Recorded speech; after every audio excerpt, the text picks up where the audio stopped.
آپ مجھے بتائیں یہ گورنمنٹ صحیح مقدمات میں بھی خان صاحب کو کیسے پکڑ سکتی ہے جبکہ فضول قسم کے مقدمات کی بھی سینچری ہونے والی ہے؟ اگر وہ مقدمات مضبوط ہیں توشہ خانہ والا کیس ہو یا باقی کیسز تو باقی آپ کو کیسز بنانے کی ضرورت ہی نہیں ہے، صرف اس لیے کہ ذلیل کرنا ہے کسی بندے کو کہ وہ ایک عدالت میں پیش ہو تو دوسرے علاقے کی پولیس پیچھے کھڑی ہوئی ہو، جس طرح عمران ریاض خان کو انہوں نے سیر کرائی تھی۔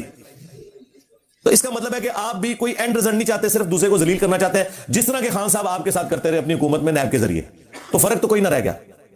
دونوں پھر ایک ہی طریقے سے بہیو کر رہے ہیں نا۔ آپ جو کل تک آئین کی پاسداری کی بات کرتے تھے، فریڈم آف ایکسپریشن کی بات کرتے تھے، تو اب آپ بھی تو اس کو نہیں کر رہے، اور ووٹ کو عزت دو، ووٹ کو عزت دو کہاں رہ گئی؟ اب ووٹ کی عزت تو ختم کر دی، جنہوں نے نعرہ لگایا تھا انہوں نے خود ہی ختم کر دی۔ ٹھیک ہے، تو خان صاحب کے حوالے سے یہ جو کچھ اس وقت چل رہا ہے، مجھے تو میں نے آپ کو پہلے ہی بتایا تھا، دیکھیں لوگ اس وقت کہتے تھے انجینئر صاحب کو کیا پتا سیاست کا، پی ٹی آئی والوں کو تو پتا چل گیا ہوگا کہ آپ سے اور آپ کے بڑے سے زیادہ ہی پتا ہے۔ جو کچھ میں نے اس وقت کہا تھا ایک ایک کر کے سب کچھ صحیح ہو رہا ہے، سوائے ایک بات کے، وہ میں نے کہی نہیں تھی، میرے دل میں تھی، اور اس کے لیے میں نے پوری کوشش کی کہ ویسا نہ ہو، میری خواہش نہیں تھی ایسا ہو، کیونکہ بڑے عرصے بعد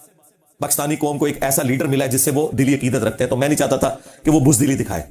اور وہ یہ تھا کہ ملک چھوڑ کے نہ جائیں۔ تو آپ کو پتا ہے جب وہ تحریک عدم اعتماد، تو میں نے ایک ویڈیو اپلوڈ کی تھی، کپتان ہمیں چھوڑ کے نہ جانا، اس میں نے یہ نہیں کہا تھا کہ یہ بھی بھاگ جائیں گے نواز شریف صاحب کی طرح، نہیں، یہ میں نے نہیں کہا، مجھے خطرہ تھا کہ ایسا ہو جائے گا، کیونکہ وہ انگلینڈ میں تو ان کے بیٹے تو ادھر ہی ہیں، تو یہ بات میں اس لیے نہیں کرنا چاہتا تھا کہ اس چیز کے چانسز تھے کہ کوئی دلیری دکھا بھی جائے، تو لہٰذا اس میں بھی میں کوئی غلط ثابت نہیں ہوا، میں نے اتنا ہی سٹانس لیا جتنا لینا چاہیے تھا۔ میں نے کہا تھا ہاں صاحب آپ نے دلیری دکھانی ہے، ملک نہیں چھوڑ کے جانا، ٹھیک ہے، ادروائز پھر لوگ آپ کے بارے میں وہی بات کریں گے اور وہ اس کے اوپر قائم۔ باقی میں نے جو کچھ کہا تھا کہ آپ عنقریب اب دیکھیں گے، جو میں نے یعنی وہ تو جب خان صاحب بنائے گئے تھے، میں نے اسی رات اپنے قریبی ساتھیوں کو کہا تھا کہ عمران خان خود کش حملہ آور ہے اسٹیبلشمنٹ کے لیے، اس کے ساتھ یہ چلیں گے نہیں زیادہ عرصہ، نکالیں گے اس کو بھی، لیکن اس کو جب نکالیں گے نا تو پھر یہ بھگتیں گے، اور وہ دیکھیں آپ کیسے بھگت رہے ہیں۔ یہ میں نے 2018 کے الیکشن والی رات کہہ دیا تھا، اس ٹائم کسی نے سوچا تھا کہ یہ اتنی پیاری لو میرج ہوئی ہے یہ ناکام بھی ہوگی، لیکن لو میرج ہمیشہ ناکام ہوتی ہے، یہ لو میرج نواز شریف کے ساتھ بھی ان کی ہو چکی ہوئی ہے۔ جو عمران خان صاحب آج لاڈلے تھے نا کچھ عرصہ پہلے تک، نواز شریف صاحب بھی اسی طرح لاڈلے ہوا کرتے تھے، ان کو بھی اسٹیبلشمنٹ نہیں لانچ کیا تھا، تو ہمیں پتہ ہے یہ لو میرج ہمیشہ ناکام ہی ہوتی ہے، اور وہ ہوئی۔ ہم نے اس وقت بھی کہا کہ اس طریقے سے گورنمنٹ کو نہیں ہٹانا چاہیے تھا، 5 دفعہ کم از کم اسمبلیاں اپنا وقت 5 اسمبلیاں پورا کریں تو انشاءاللہ یہ معاملات بہتر ہوں گے۔ اور اس میں نے یہ بھی کہا تھا کہ جب وہ کسی کو ہٹاتے ہیں نا تو اگلے الیکشنز میں اسے نہیں لے کے آتے۔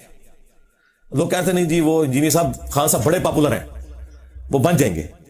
بھائی پاپولر ہیں بنیں گے تو اس وقت نا جب فری اینڈ فیئر الیکشنز ہوں گے۔ ہاں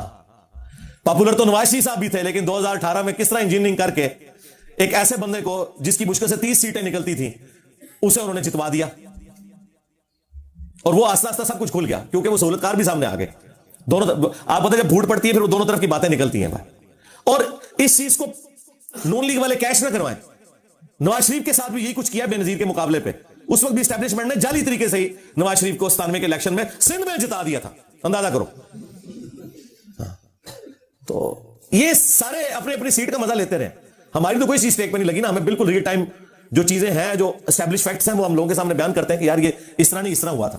اور اب تو خیر سوشل میڈیا کی برکت سے سب کچھ کھل گیا، تو اس کو کوئی عیب نہیں بنانا چاہیے۔ اگر عمران خان صاحب اسٹیبلشمنٹ کے کندھے پہ سوار ہو کے 2018 میں آئے تو اس سے پہلے نواز شریف صاحب بھی جو ہے اسی طریقے سے آتے تھے، تو ظاہر ہے اس کی وجہ سے عمران خان نے سمجھا کہ یہی ایک طریقہ ہے اوپر آنے کا، اوپر آ کے میں پھر معاملات ٹھیک کر لوں گا، لیکن ٹھیک کیا کرنے تھے وہ آپ کے سامنے ہے، مزید خراب ہو گئے۔ اور اب تو میرا خیال ہے جو ملک کی صورتحال ہے، تو میں نے تو دیکھیں وہ فی البدی اس وقت میرے جملے پتہ نہیں اللہ نے زبان سے نکالے، ان کو شرف قبولیت ہوا کہ اب یہ لوگ کعبے کی چھت پہ بھی کھڑے ہو کے کہیں کہ ہماری آنے والی نسلوں میں بھی کوئی پولیٹکس میں حصہ نہیں لے گا، تو شاید کوئی عوام مان لے، ادروائز مجھے نہیں لگتا کہ عوام میں جتنی نفرت آئی ہے یہ اب نکل سکے گی۔ اب لوگ چوک چوراہوں میں ہوٹلوں پہ بیٹھ کے چائے پیتے ہوئے کھانا کھاتے ہوئے سر عام فوج کو گالیاں دے رہے ہوتے ہیں، اور یہ بڑا خطرناک معاملہ ہے۔ کسی ملک کی تباہی کا آغاز یہ ہے کہ اس کی فوج سے اس کی عوام نفرت کرنا شروع کرتا ہے، اور اس میں مجرم عمران خان صاحب نہیں ہے، یہ ذہن میں رکھیے گا۔ مجرم وہ لوگ ہیں جنہوں نے اتنا عرصہ غلطی کی۔ عمران خان صاحب تو ریئیکٹ کر رہے ہیں نا، یہ تو ہوتا ہے پھر اس طرح کے کاموں میں بھائی۔ ہاں، اور خود ایکس آرمی چیف نے آخری تقریر میں کیا کہا ہے کہ ہماری فوج سب سے زیادہ قربانیاں دیتی ہے اور گالیاں بھی کھاتی ہے، تو ہم نے سوچا کہ اس کی ریزن یہ ہے کہ ہم لوگ پالیٹکس میں لچ فرائی کرتے ہیں،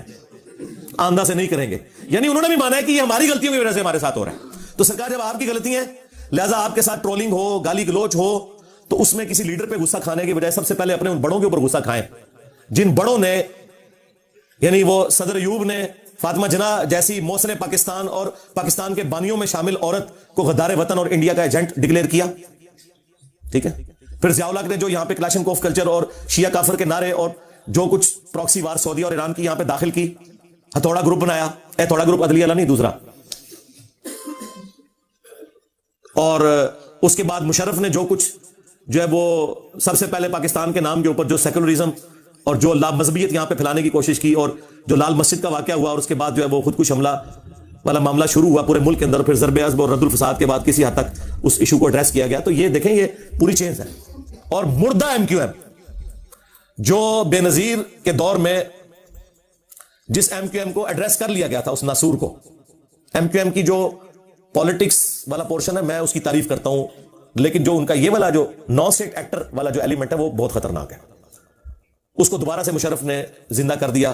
پھر خیر جب ان کو اندازہ ہوا اور پھر وہ صفایا ہوا سارے کے سارا معاملہ. تو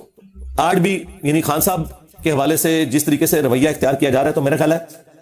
عوام خود دیکھ رہی ہے، عوام خود فیصلہ کرے گی. آپ کوئی ایسی ایکٹیویٹی پرفارم نہ کریں کہ جس کی وجہ سے مسئلہ کھڑا. یہ اس طریقے سے جو کچھ کر رہے ہیں اس کی وجہ سے نفرت ہی پھیل رہی ہے، اور پھر پورا میڈیا بجائے مہنگائی کو ڈسکس کرنے کے، ملک کی اکانومی کو ڈسکس کرنے کے، اس طرح کے ایشوز کو لے کے بیٹھا ہوا ہے. اور میں تو اکثر پریشان ہوتا ہوں کہ اب خبریں اس قابل نہیں ہے کہ آپ اپنی فیملی کے ساتھ بیٹھ کے دیکھ سکیں. یعنی بچوں کو وائلنس سکھانی ہے آپ نے یہ کچھ دکھا کے کہ پیٹرول بم پھینکے جا رہے ہیں اور اس طریقے سے ڈنڈے اٹھائے ہوئے لوگوں نے، ٹھیک ہے جی. اور پھر جس طریقے سے وہ پورے کا پورا معاملہ ہو، تو انہوں نے وہ ٹویٹ پہ جو لکھا ہوا ہے کہ مقبوضہ لاہور بن گیا ہے، مقبوضہ کشمیر، ٹھیک ہے. تو اور کس کس قسم کے وہ لوگ جملے بولتے ہیں اس کے اوپر. تو اس کی وجہ سے میرا خیال ہے کہ اوورآل کوئی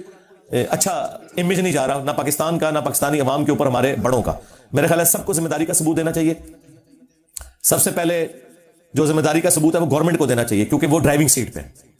اس کے بعد اپوزیشن، پھر عدلیہ، فوج، پولیس، یہ سب کے سب لوگ جو ہے نا وہ بجائے ایک دوسرے کو اونچا نیچا دکھانے کے صحیح طریقے سے معاملات کو لے کے چلیں. اب مجھے بتائیں یہ کوئی بہانہ ہے کہ جی ہمارے پاس پیسے نہیں، ہم الیکشن نہیں کروا سکتے؟ کیوں؟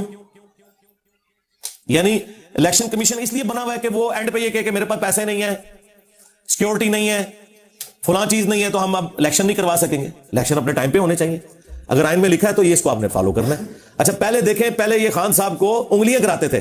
کہ اگر تو نے الیکشن کرانا ہے تو دے نا استعفیٰ، اور جو استعفیٰ دیتا ہے تو ان کہہ رہے ہیں کہ الیکشن نہیں ہونے. لیکن وہ ڈائریکٹلی نہیں کہتے. سپریم کورٹ کا ڈیسیژن جو آ چکا ہے، سپریم کورٹ بھی جو کچھ کر رہی ہے نا جی، میں تو اس سے کوئی سیٹسفائی نہیں ہوں، لیکن یہ ڈیسیژن ان کا ٹھیک تھا کہ 90 دن کے اندر آپ الیکشن کروائیں، ہونے چاہیے. لیکن وہ مجھے بھی پتا ہے کہ الیکشن ہونے کوئی نہیں، نظر تو اسی طرح ہی آ رہا ہے جی، ہاں، کہ انہوں نے ان معاملات کو گھسیٹنے آ گئے اس طریقے سے.